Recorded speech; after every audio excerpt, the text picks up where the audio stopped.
Hello and welcome to English with Evelyn.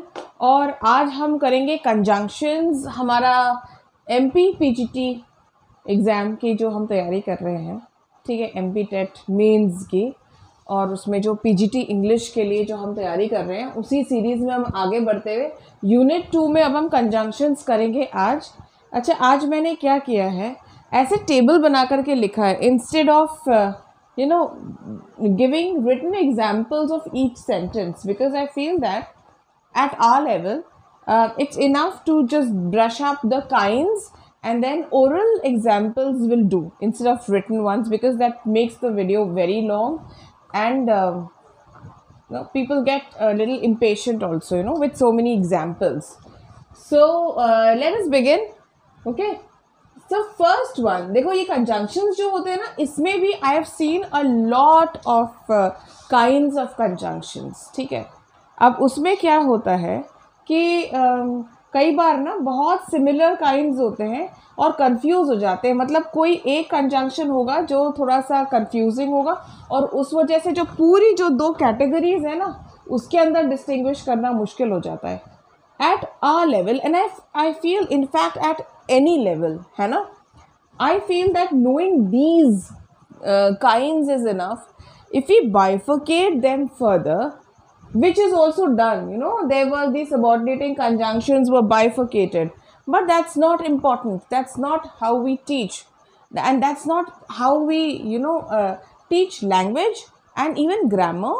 And also, that is very confusing for the students as well as the teachers sometimes to justify how and why these conjunctions have been categorized like this. So it's very, very confusing, and that's not how they teach them in the West at all, and especially not at school level. It's only when you do a higher course, or like जैसे जब हम लोग PGCTE कर रहे थे ना, उस time पर जो हमारी ग्रामर थी उसमें बहुत प्रॉपर क्लासिफिकेशन थे, उस लेवल पे ना that is needed, right, but not at this level. ठीक है, इसलिए मैं वो सारे काइंड्स नहीं लेकर आई हूँ। सारे हैं, लेकिन काइंड्स ये हैं जो मोटे मोटे इम्पॉर्टेंटली जो समझ सकते हैं कि हम कैसे अलग हैं। अच्छा, ये जो कोऑर्डिनेटिंग कंजंक्शंस और सबऑर्डिनेटिंग कंजंक्शंस है ना, इसमें एक और इम्पॉर्टेंट चीज़ याद रखने लायक ये है कि जब हम काइंड्स ऑफ सेंटेंसेस पढ़ेंगे और क्लॉजेस पढ़ेंगे, बड़े काम आने वाले हैं ये। उसका रीज़न आपको मैं बताती हूँ। जो कोऑर्डिनेटिंग कंजंक्शंस है ना, ये हमारे कंपाउंड, ये मैं तब भी बताऊंगी जब टाइप्स ऑफ सेंटेंसेस हम करेंगे ना, तब भी बताऊंगी, पर मैंने सोचा चलो अभी भी बता देते हैं, है ना, याद रहेगा ना किसी को तो अच्छा रहेगा। ये कंपाउंड सेंटेंसेस में काम आता है, और ये जो है ना, ये हमारे कॉम्प्लेक्स सेंटेंसेस इसमें काम आते हैं, ये वाले। ठीक है, तो चलिए अब हम शुरू करते हैं कोऑर्डिनेटिंग कंजंक्शन से। कोऑर्डिनेटिंग कंजंक्शंस जो होते हैं वो सिर्फ इतने हैं, और इतना ईजी हो जाती है ना लाइफ बिकॉज ऑफ दिस, कि अगर ये जो कंजंक्शंस हैं अगर ये नहीं है तो मतलब वो सबऑर्डिनेटिंग ही है ना। और ये वाली तो बहुत ही डिफरेंट कैटेगरीज हैं, तो उसमें तो कंफ्यूज होने की ज़रूरत ही नहीं होगी, ये तो बहुत इजी है ये वाले। सिर्फ ये और ये, इसमें ये कन्फ्यूजन होता है। तो जब अगर आपको ये पता चल जाएगा ना, तो बाकी तो अपने को मतलब it's simple math after that, कि ये नहीं है तो ऑब्वियसली यही है। ठीक है, तो मैं बताती हूँ ये कौन से हैं। ये है फॉर एंड, नॉर, बट, और, येट एंड सो। ये हमारे फैन बॉयज़ हैं, इनको हम कहते हैं फैन बॉयज़। ऐसे ही सिखाती हूँ मैं, और ऐसे ही आपको कई जगह मिलेगा ये कि कोऑर्डिनेटिंग कंजंक्शंस कौन से, फैन बॉयज़। अब इसके अलावा जो याद आ रहा आपको, because, since, if, while, when, whenever, ये आपके सारे हो गए सबऑर्डिनेटिंग कंजंक्शंस। ठीक है, तो अब इसका थोड़ा सा यूसेज कर लेते हैं, है ना, फिर इनके ऊपर जाते हैं। तो I am late for there was a traffic jam. ठीक है, तो ये हो गया हमारा ये कोऑर्डिनेटिंग कंजंक्शन। अच्छा, कोऑर्डिनेटिंग कंजंक्शंस जो होते हैं ना, ये वर्ड्स phrases and clauses तीनों को ज्वाइन करते हैं, है ना। जैसे हम बोले the boy and his grandfather were sitting under a tree, या Ram and Shyam are playing outside. तो मैंने ये जो एंड है इससे क्या ज्वाइन किया है, राम एंड श्याम। मैंने क्या ज्वाइन किया है, वर्ड्स ज्वाइन करे, है ना। अगर मैं बोलूं द लिटिल बॉय, ये क्या हो गया, द लिटिल बॉय फ्रेज हो गया। And his old grandfather, his old grandfather क्या हुआ, ये भी एक फ्रेज हो गया। तो मैंने क्या करा, फ्रेजेस को ज्वाइन करा एंड से, ठीक है, राइट। फ्रेजेस को ज्वाइन किया मैंने एंड से, the little boy and his old grandfather, मैंने क्या एंड यूज किया। अब क्लॉजेस, क्लॉजेस को भी, है ना। The boy was sleeping but his grandfather was reading a book. The boy was sleeping, ये एक क्लॉज है क्योंकि इसमें फाइनाइट वर्ब आ गया है। आप घबराइएगा मत जब मैं ये सब चीज़ें बोल रही हूँ, हम ये सब चीज़ें वापस करेंगे इसके बाद में। लेकिन क्या होता है ना, अगर मैं कंजंक्शंस कराए बिना अगर आपको टाइप्स ऑफ सेंटेंसेस करा दूंगी, या मैं आपको बोलूँगी चलिए नॉन ये करते हैं हम, सिंपल कॉम्प्लेक्स या फिर कंपाउंड सेंटेंसेस, या फिर अरे वो क्या चीज़, क्लॉजेस, टाइप्स ऑफ क्लॉजेस, ये ना उसमें बहुत ज़रूरी रहेगा, इसलिए पहले ये कराना ज़रूरी है, ठीक है। तो क्या बात कर रहे थे हम, हाँ, the boy was sleeping but his grandfather was reading, या the grandfather was sleeping whereas the boy was playing with his toys. तो मैं क्या यूज़ कर रही हूँ, वेर एज या एंड यूज़ करके, या बट भी यूज़ करूँ अगर मैं इसमें, तो मैं क्या ज्वाइन कर रही हूँ, मैं क्लॉजेस ज्वाइन कर रही हूँ, ठीक है। तो हमको ये ध्यान रखना है, जैसे अगर, चलिए उसमें नहीं जाते अभी, पर बड़ा इंटरेस्टिंग एग्जाम्पल है ना। तो anyway, for and nor, but और येट सो, ये हो गए हमारे कोऑर्डिनेटिंग कंजंक्शंस। अब इसके अलावा ये एक एग्जॉस्टिव लिस्ट नहीं है, बहुत सारे हैं इसके अलावा भी। तो ये जिससे भी ज्वाइन, ये जो भी हैं, after, though, because, as, even, as if, before, even if अलग है, इवन इफ अलग है ना, ऑल्दो, इफ ओनली, टिल, ये सारे हमारे सबऑर्डिनेटिंग कंजंक्शंस हैं। सबऑर्डिनेटिंग कंजंक्शन ना कॉम्प्लेक्स सेंटेंस में सबऑर्डिनेटिंग क्लॉज को शुरू करते हैं। ये भी अभी इतना ध्यान देने की ज़रूरत नहीं है, ये जानना ज़रूरी है कि ये सबऑर्डिनेटिंग कंजंक्शन है। ऑल्दो ये जानने का और कोई यूज़ ही नहीं है जब तक कि हम इसको कॉम्प्लेक्स सेंटेंसेस में पढ़े नहीं और समझे नहीं, है ना। लेकिन हाँ, for now this is enough. जैसे I went home after my mother had reached home already, ठीक है, तो ये आफ्टर हो गया। Though he is sick he is quite energetic. He was late because there was a traffic jam. I got late as I had to drop my brother to school. He is late even though he has a car. You're acting as if you are the head boy. Before you go home, you must finish the work.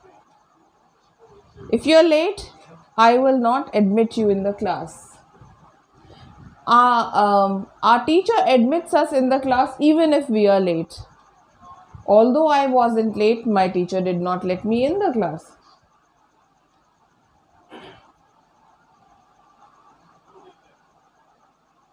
She would have told me if she had been to the US, if only to make me jealous. I did not know about this till you told me. Let's work hard so that we can succeed. I got late since my father got late. I'll keep up until I get success. Unless you study hard, you will not pass. Conditional. I went home when my father called me. Whenever I see butterflies, I feel happy. Your money is, your heart is where your money is, or the home is. I was working while he was relaxing. I did all the work whereas he only relaxed. ये हो गए हमारे coordinating conjunctions. और coordinating conjunctions coordinating clause को शुरू करते हैं complex sentences में. ठीक है. अब कोरिलेटिव कौन से होते हैं? बड़ा इजी है. देखिए इनको मैंने इसमें यहाँ पे जो डॉट डॉट डॉट बनाया है ना, इसमें ये यहाँ पे क्लॉजेज आएंगे, है ना. Both English and mathematics are interesting subjects. He was both interesting and intelligent. Okay. Not only is he intelligent, but also interesting. मैं क्यों बोली जा रही हूँ इंटेलिजेंट और इंटरेस्टिंग साथ में? Anyway, this is not fair. But I can understand your reasons. Either you go to school or work at home. Neither did she do her work, nor did she cook. Whether you like it or hate it, I will tell you the truth. Try to reach home as early as possible. Try to eat as much as you can. ठीक है. Sentence पे depend करेगा कि यहाँ और यहाँ क्या आएगा. ये है correlative. They are correlating to clauses of equal stature. They are correlating. They are not compounding here. यहाँ पे भी इक्वल स्टैचर की ही क्लॉजेज होती है, लेकिन यहाँ पे उनको हम कंपाउंड कर रहे होते हैं. यहाँ पे हमको इनको कोरिलेट कर रहे होते हैं. ये कोरिलेटिव है और इसको ऐसे जानना ज़रूरी है. जहाँ पे भी ऐसे डबल वाले जो आते हैं ना, वो वाले. अब जो कंजंक्टिव एडवर्ब्स है ना, ये एडवर्ब्स हैं, लेकिन कंजंक्टिव बोला जाता है इनको, और इसलिए कंजंक्शन के साथ में पढ़ा भी देते हैं, क्योंकि हम कंजंक्शंस में क्या पढ़ाते हैं भाई, जो ये सब चीज़ें ज्वाइन कर रहे हो. तो ये भी वही एडवर्ब्स हैं जो कंजंक्टिव होते हैं, मतलब कि ये ज्वाइन कर रहे हैं तो टू आइडियाज को. He is rich, he doesn't do social service. तो हम बोलेंगे he is rich, however he is not into social service. ठीक है. तो हमने क्या करा है, हाउएवर को जॉइन करने के लिए यूज़ किया है दोनों फ्रेजेस को, है ना. Likewise, moreover, nevertheless, he is not very rich, nevertheless he is very generous, है ना. ऑल्सो ऐसी फ्रेजेस हैं. तो एक्चुअली ये एडवर्ब्स पर कंजंक्शन के काम में आती है, इसलिए हम यहाँ पढ़ रहे हैं. बेसिकली जो कंजंक्शंस हैं ना हमारे, वो ये हैं, है ना. तो I hope this must have been clear, है ना. मैंने इसके सारे सेंटेंसेस बताए हैं या नहीं पता नहीं, मैं एक बार बता देती हूँ, है ना. I was late for, I was stuck in a traffic jam. The old boy and his grandfather are sitting under a tree. Nor, I don't like mangoes, and I don't like mangoes, nor do I like apples. ठीक है. But I don't like mangoes, but I like apples. आपने देखा contrast करने, ये इसका उल्टा है ना. I will have mangoes or apples, whatever is available. I don't like mangoes, yet I had them. I don't like mangoes, so I do not have mango ice cream. So ठीक है. तो ये वाले हमारे कोऑर्डिनेटिंग कंजंक्शंस हैं और ये subordinating conjunctions हैं. आप चाहें ना तो इनको एक जगह कॉपी करके रख लीजिए, ठीक है.